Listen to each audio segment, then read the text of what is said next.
하나님 우리와 함께 하십니다.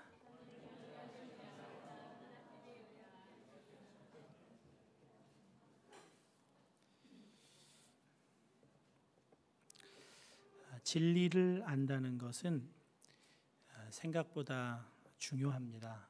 우리의 생각 이상입니다. 진리를 안다는 것은 소극적으로는 거짓에 속지 않는다는 것이고 적극적으로는 자유롭게 된다는 것입니다. 많은 사람이 진리를 모르기 때문에 속아서 삽니다. 참된 것을 모르게 되면 속아 살면서도 속는 줄도 모르고 한평생을 헛된 것을 추구하면서 살게 됩니다. 제가 대학교 다닐 때 독일어 강독 시간에 읽었던 이야기인데요. 어느 해변을 오전 10시 무렵에 여행객 한 사람이 사진을 찍으면서 지나가고 있었습니다. 그리고 그가 지나가는 길에 사진 찍는 찰칵찰칵 하는 소리 때문에 이제 방해를 느끼면서 자기 배 위에 누워서 햇볕을 즐기면서 있던 어부가 한 사람이 있습니다. 여행객은 한가롭게 누워있는 어부를 보면서 좀 한심한 생각도 들고 좀 안타까운 생각도 들었습니다. 그래서 말을 걸죠. 이렇게 날씨가 좋은데 왜 고기잡이 안 하세요? 그러자 벌써 한 차례 다녀왔습니다. 그래서 아직 시간이 이른데 또 다녀오시지 왜 이러고 계세요? 그래서 뭐 하게요? 그럼 고기를 더 많이 잡을 수 있잖아요. 그리고 더 많이 잡은 고기로 배 한 척을 더 사는 겁니다. 그러면 더 많은 고기를 잡고 돈도 많이 벌게 되지 않겠습니까? 그래서 어쩌라는 겁니까?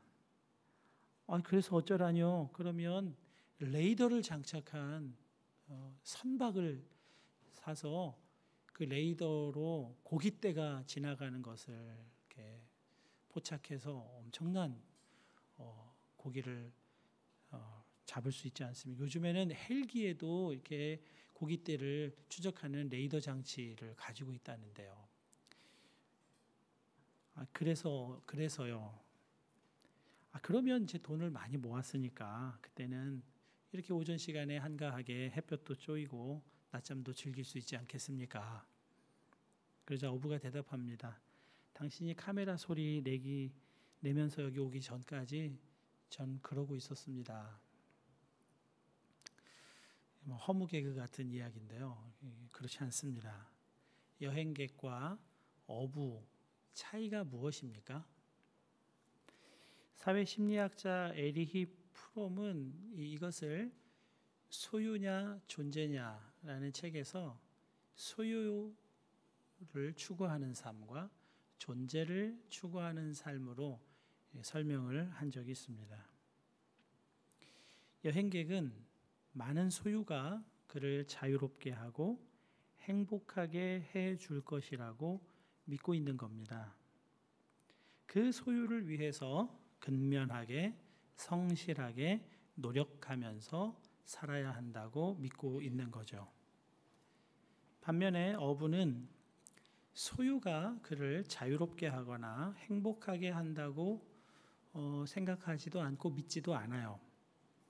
그는 지금 그가 가진 것이면 충분하다고 믿고 있는 겁니다. 그가 행복한 이유는 소유 때문이 아니라 행복하게 살아도 되는 존재라는 것을 알고 있고 믿고 있기 때문인 겁니다. 이것이 두 사람의 차이입니다. 믿음의 차이인 거죠. 본문에서 사도 바울은 또 하나의 차이에 관해서 말씀해 주고 있습니다. 본문에는 두 아들이 나오는데요. 본문 22절 말씀입니다. 기록된 바 아브라함에게 두 아들이 있으니 하나는 여종에게서 하나는 자유 있는 여자에게서 났다 하였으며 했습니다. 이 두 아들의 이름은 창세기에서 알 수 있습니다. 하나는 이스마엘이고 하나는 이삭이죠. 하나는 여종에게서, 하나는 자유하는 여자에게서 났다. 아버지는 아브라함 한 사람으로 같습니다. 그러나 둘 사이에 뚜렷하고 분명한 차이가 있는데요. 어떤 차이이죠? 어머니가 다르다는 겁니다. 이스마엘의 어머니는 여종인 하갈이고 이삭의 어머니는 자유하는 여자 사라입니다. 이 어머니가 다르다고 하는 것이 낳은 결과가 무엇이죠? 25절에 이 하갈은 아라비아에 있는 신의 산으로서 지금 있는 예루살렘과 같은 곳이니 그가 그 자녀들과 더불어 종 노릇하고 했습니다. 여종인 하갈에서 난 아들 이스마엘은 종입니다. 비록 아브라함에게 아들을 낳아주긴 했어도 하갈은 여전히 종이거든요, 신분이. 그렇기 때문에 종인 어머니에게서 태어난 아들은 아들처럼 보이지만 실상은 종이고 종 노릇한다 하는 겁니다. 자녀와 함께 하갈이 종 노릇한다는 거죠. 이삭은 자유 있는 여자인 사라에게서 태어났습니다. 26절이죠. 오직 위에 있는 예루살렘은 자유자니 곧 우리의 어머니니라. 그러니까 자유 있는 여자의 아들, 그래서 종이 아니라 진짜 아들인 겁니다. 아들의 삶은 특징이 자유인 것이고요. 두 아들이 아브라함의 아들이지만 아브라함의 피를 물려받았지만 어머니가 다르다는 이것 때문에 하나는 종에게서 태어나서 종의 신분을 가지고 종 노릇하면서 살게 된다는 것이고요. 또 하나는 자유하는 여자인 사라에게서 태어나서 진짜 아들로서 아들의 자유를 누리면서 살게 된다는 겁니다. 우리가 같은 교회를 다 다녀도요, 모두가 다 예수를 믿는 것은 아닙니다. 예수 믿는 시점이 조금씩 다를 수도 있고, 좋은 교회에 소속된다는 것에 참 관심을 많이 가지지만 좋은 교회가 꼭 좋은 성도를 보장하는 것도 아닙니다. 좋은 설교에 우리가 동의를 한다고 해서 그 좋은 설교와 동의하는 그 사람이 같지는 않잖아요. 종 노릇하며 사는 자가 종인 겁니다. 자유롭게 사는 자가 아들인 거죠. 이것이 정말 예수를 믿고 사는지 다른 것을 믿고 사는지를 구분해 줍니다. 갈라디아 교회의 문제가 뭐죠? 21절에 그 문제를 이렇게 말씀하고 있습니다. 내게 말하라. 율법 아래에 있고자 하는 자들아, 율법을 듣지 못하였느냐. 율법 아래에 있으려고 한다는 겁니다. 참 이게 이상한 일이죠. 예수님을 믿고 예수님을 구주로 영접했으면서도 예수 믿는 것이 무엇인지를 잘 모르게 되면 금방 율법 아래에서 율법을 지킴으로 의롭게 되려는 쪽으로 흘러가게 되는데, 그런 사람들이 갈라디아에 많이 있었다는 이야기입니다. 하나님과 우리 사이는요, 율법이 바른 관계를 맺어주지 못합니다. 이건 여러분 수도 없이 들어서 잘 알고 있죠.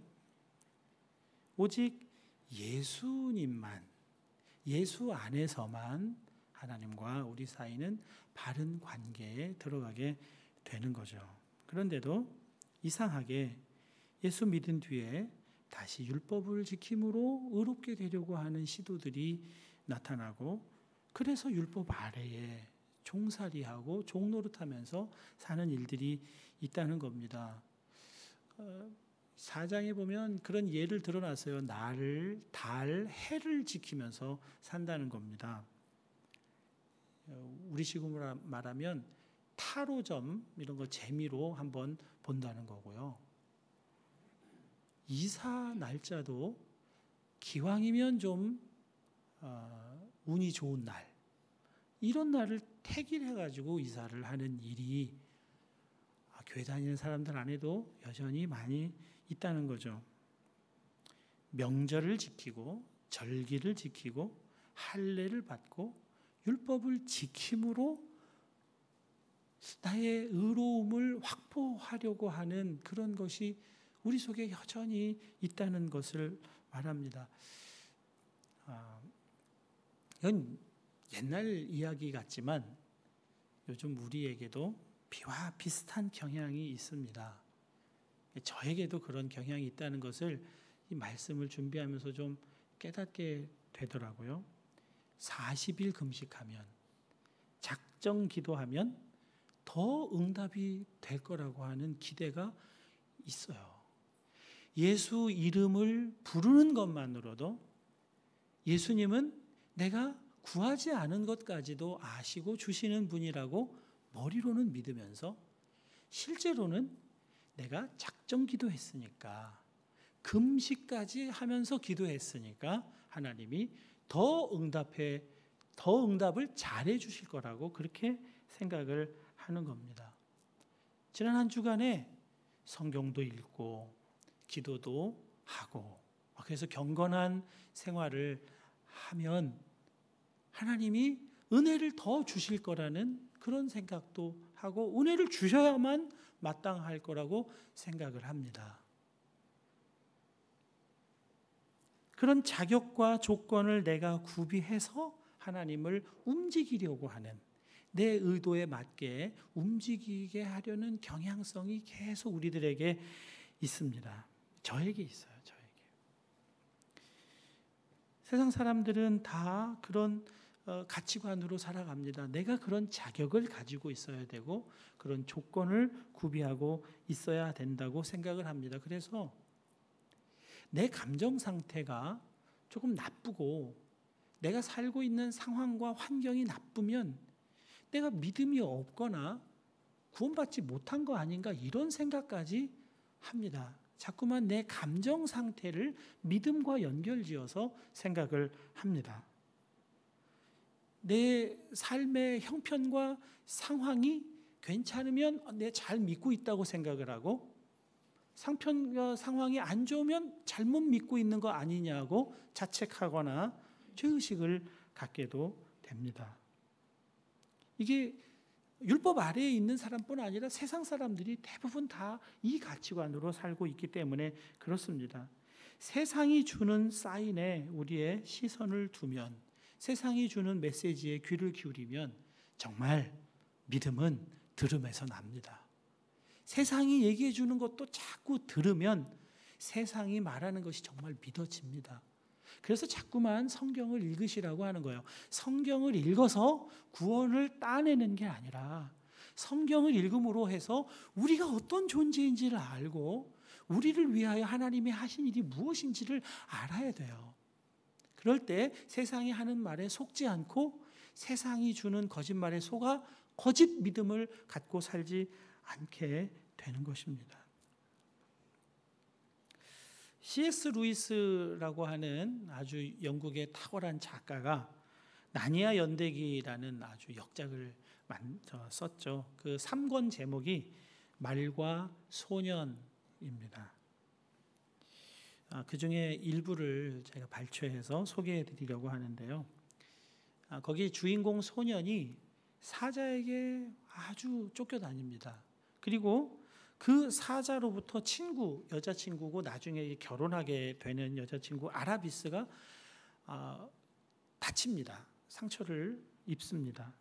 그런 끔찍한 일을 다 겪은 다음에 아슬란에게 하는 말, 그 대화 내용을 좀 소개해 드리려고 하는데 아슬란이 누군지는 아시죠?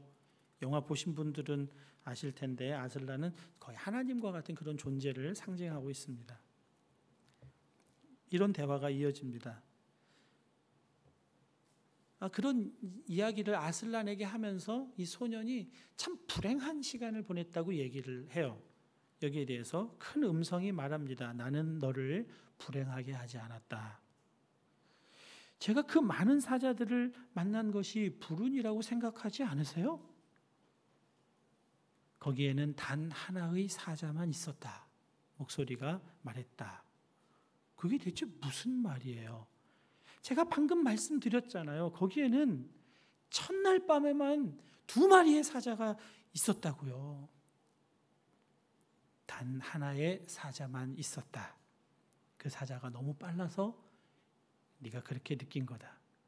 그걸 어떻게 아세요? 내가 그 사자였다. 소년의 입이 딱 벌어지고 아무 말도 하지 못하는 사이에 그 목소리는 계속 말합니다. 내가 그 사자였다. 너를 추격해서 내가 도망가느라고 아라비스를 만나게 한 것이 바로 나였다. 내가 죽은 말들 사이에서 두려워 떨고 있는 너를 위로해 준 그 고양이였다. 내가 자고 있는 사이에 나타난 자칼들을 쫓아버린 그 사자였다. 말들을 두렵게 만들어서 말들이 지치지 않고 새 힘으로 계속 끝까지 남은 몇 마일을 달려가게 한 것이 나였고, 그래서 너는 가장 정확한 타이밍에 륜이라고 하는 왕을 만나게 되었다. 너는 기억하지 못하지만 거의 죽어가면서 배 위에 누워있던 너의 그 배를 밀어서 한밤중에 아무도 없는 해변에 그 너를 도달하게 해서 그 한 사람이 너를 맞이해서 너를 구조하게 한 것이 바로 나였다. 그렇다면 저의 친구 아라비스를 다치게 한 것도 당신이었습니까? 그렇다. 왜 그러셨습니까? 목소리가 말했다. 아들아, 나는 지금 너의 친구가 아니라 너의 이야기를 하고 있다. 나는 너 자신 외에 누구의 이야기도 하지 않는단다. 당신은 누구입니까? 나 자신. 목소리가 매우 깊고 낮으며 땅을 흔드는 소리로 말했다. 나 자신. 하고 다시 크고 또렷하고 맑은 소리로 말했다. 나 자신. 하고 너무 부드러워서 알아듣기 힘들 만큼의 소리로 속삭였다. 그러나 그 소리는 나뭇잎이 살랑거리듯 온통 사방에서 울려오는 것이었다. 나 자신이라고 말할 수밖에 없는 본질. 인간 세상의 본질이고 모든 것의 본질이신 하나님이 이런 방식으로 우리와 함께하고 계시다고 이야기하고 있는 겁니다. 하나님이 약속하셨습니다. 내가 반드시 너와 함께 있으리라.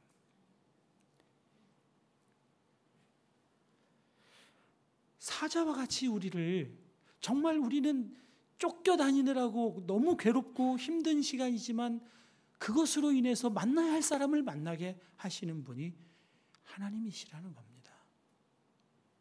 너무나 두려움에 빠져서 제어할 수 없는 말들이 막 폭풍처럼 질주해 달려가는 걸 이해할 수는 없지만 그래서 도달해야 할 정확한 타이밍에 도달하게 하시는 분이 하나님이시라는 겁니다. 우리는 기억하지 못해도 늘 우리와 함께 있으면서 위험으로부터 우리를 막아주고 보호해 주시는 분이 하나님이시라고 하는 것을 이 이야기가 드러내주고 있습니다. 매우 성경적인 근거를 가지고 있는 이야기입니다. 그래서 바울은 고백합니다. 하나님을 사랑하는 자, 곧 그 뜻대로 부르심을 입은 자들에게는 모든 것이 합력하여 선을 이루느니라. 모든 것이 내가 생각할 때는 도무지 이해가 되지 않는 그런 일들, 나를 고통스럽게만 하는 그 일도 하나님은 선을 이루는데 사용하시는 하나님이시라고 이야기하고 있습니다. 우리가 세상에 속한 사람으로 세상의 이야기를 기울이면서 세상이 주는 사인에 우리 육신의 삶을 반응하면서 살 때는 우리를 이렇게 돌보시고 인도하시고 우리가 인식하지도 느끼지도 못하는 방식으로 우리를 인도하시는 하나님은 전혀 알지 못하게 그렇게 어리석게 살게 된다는 것입니다.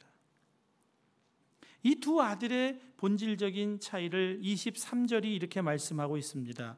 여종에게서는 육체를 따라 낳고 자유 있는 여자에게서는 약속으로 말미암았느니라. 하나는 육체를 따라 낳았다는 겁니다.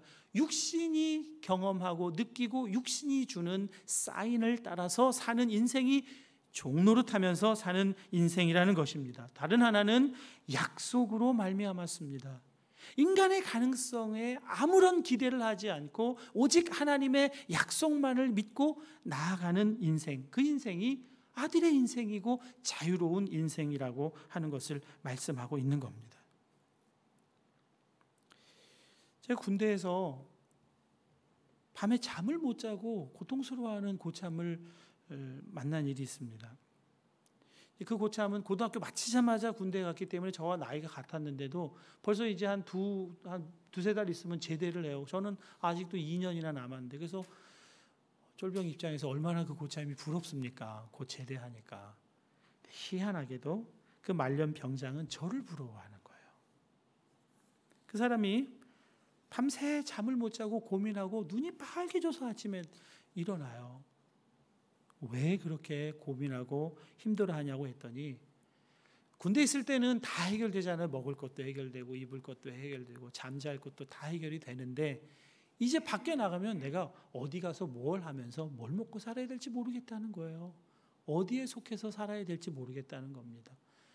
저를 부러워해요. 너는 대학 다니다 왔으니까 대학으로 가면 되잖아. 너는 미래가 보장돼 있잖아. 이렇게 이야기를 해요. 그때 알았습니다. 어딘가 소속된다는 것, 이것이 사람에게 얼마나 참 중요한 일인가 그것을 깨달았어요.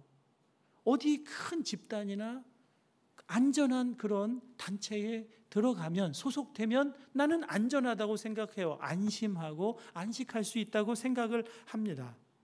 그래서 대기업에 그렇게 들어가려고 하는 거 아닙니까? 인생이 보장되는 것처럼 생각이 되니까. 그러나 여러분 그것이 다 속이는 것인 줄을 알아야 합니다. 어느 직장도 어느 단체도 어떤 관계도 변하지 않는 게 없어요. 그렇게 부러워했던 분들이 다 그 직장에서 참 어려움들을 겪고 금방 나오는 모습들을 많이 보게 됩니다.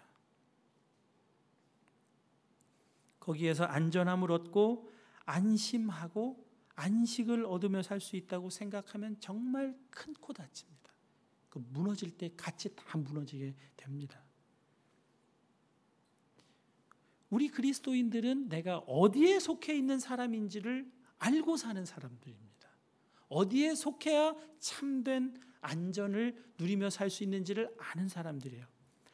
다니엘을 참 영특한 젊은이였습니다. 얼마나 영특하고 사람이 괜찮았는지 포로로 끌려간 그 제국에서 3명밖에 없는 총리 중에 하나가 됩니다. 그리고 결국 만인지상 1인지하 그 총리 한 사람으로 발탁이 됩니다. 그러니까 그 나머지 2 총리와 또 정적들이 얼마나 밉겠습니까?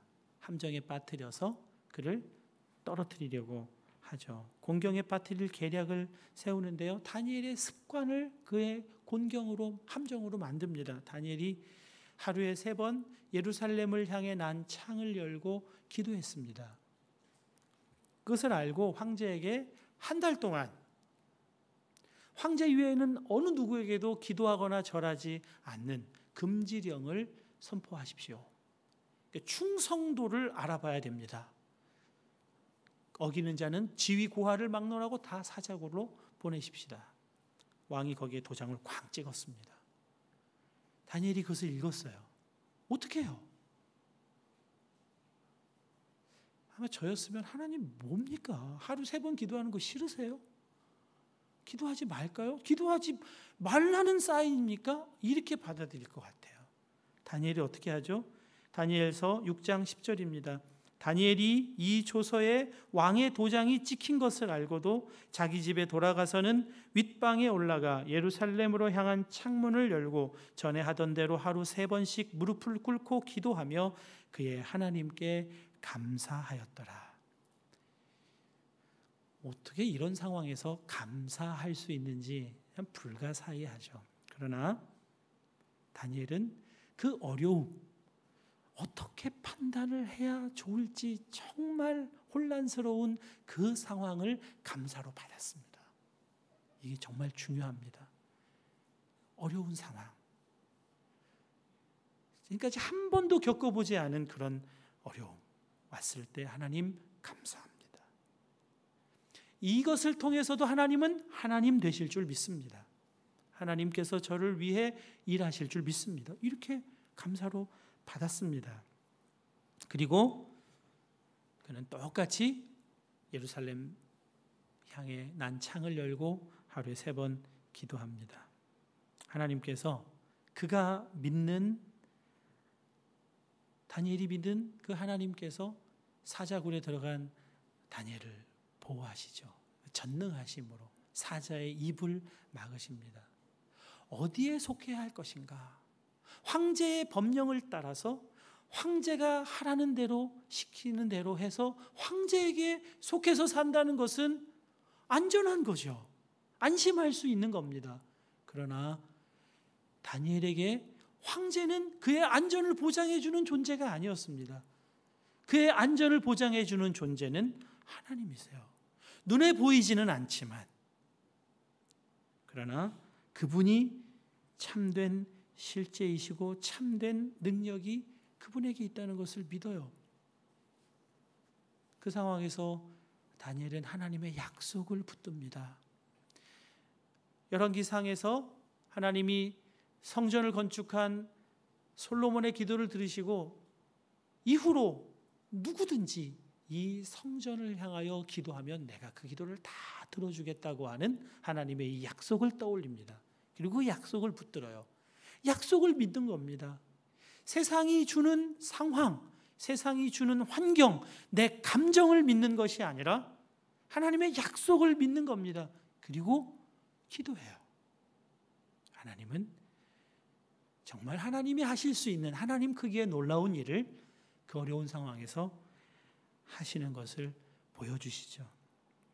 믿음으로 다니엘은 자신이 하늘에 속한 사람으로 살아야 한다는 것, 하늘에 속해 있다는 것을 알아요. 우리는 육신의 삶에 너무 익숙해져 있어서 하나님이 나와 함께 하신다, 이걸 참 믿기를 힘들어해요. 그래서 자꾸만 육신의 삶이 주는 사인, 감정적인 사인, 환경, 이런 것을 보고 나의 삶이 제대로 가고 있는지 안 가고 있는지를 자꾸 판단하려고 해요. 그래서는 안 됩니다. 우리 자신이 어떤 존재인지를 명확하게, 분명하게 밝혀주고 있는 것은 십자가입니다. 하나님의 사랑을 받은 존재라고 하는 것을 십자가가 드러내주고 있습니다.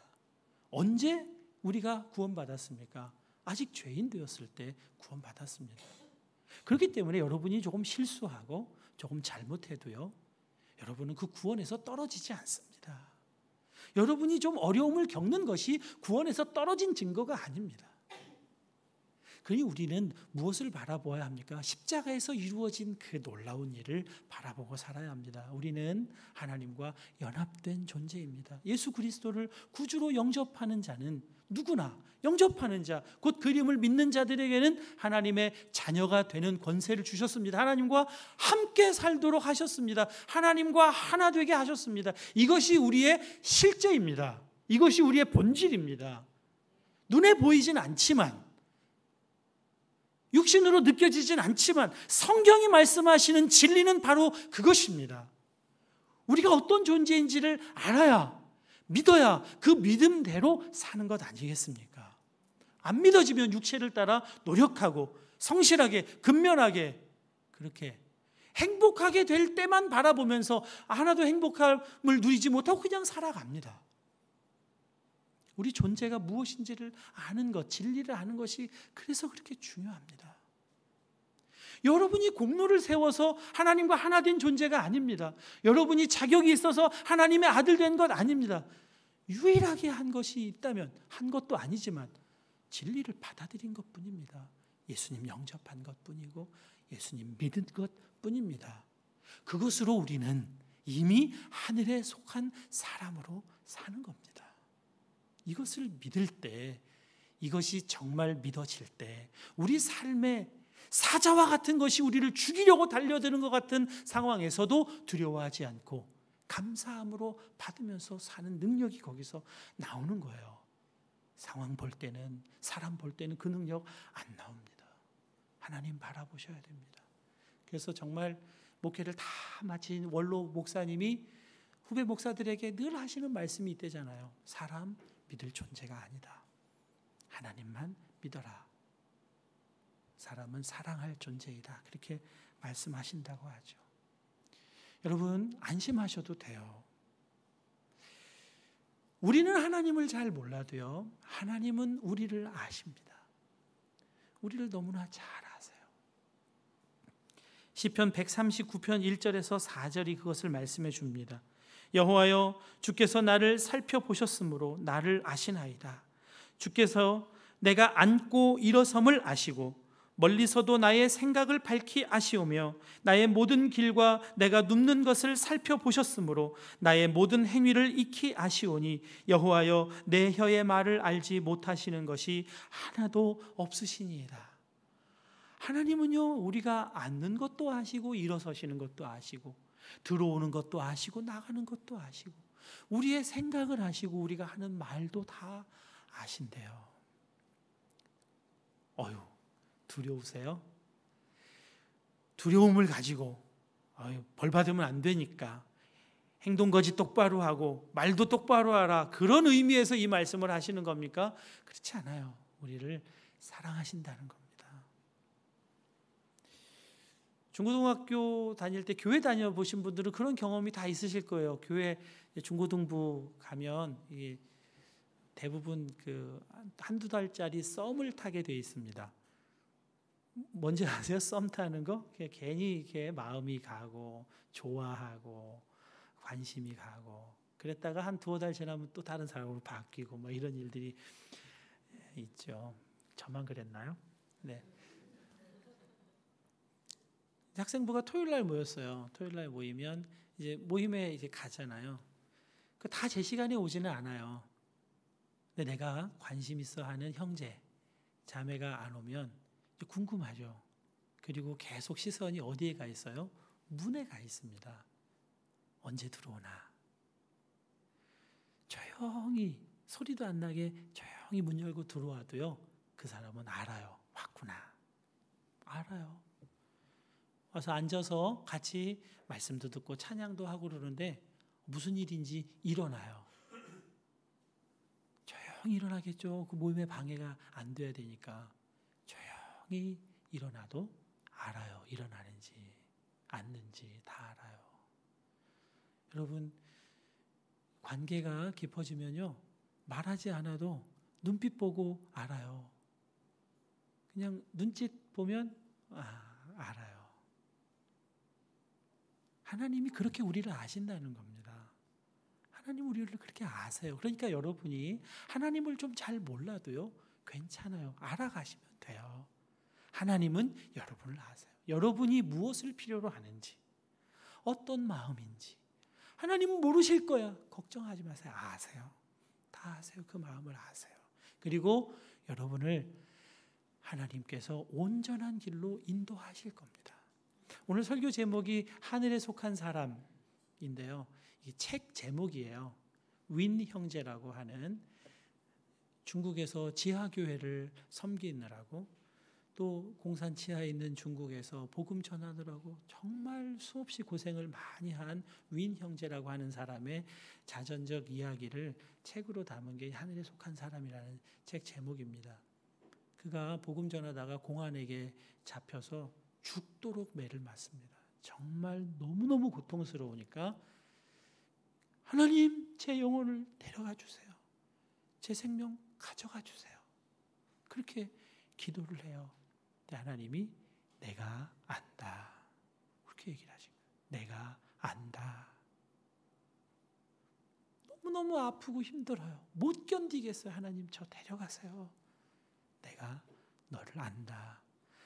그 하나님의 안다는 음성을 듣고 아픈 데가 하나도 아프지 않고 그렇게 두렵던 것들이 두렵지 않고 높은 장벽, 높은 감옥의 벽을 뚫고 바깥의 상황들이 이렇게 영적으로 영안이 열려서 보는 그런 놀라운 일을 경험했다는 거예요. 하나님이 나를 아신다 할 때 그 위로가 얼마나 큰 것인지를 그가 간증하고 있습니다.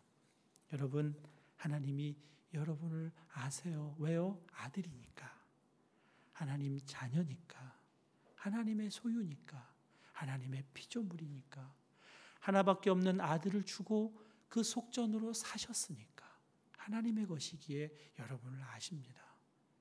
나를 아시는 그 하나님만 바라보며 사신.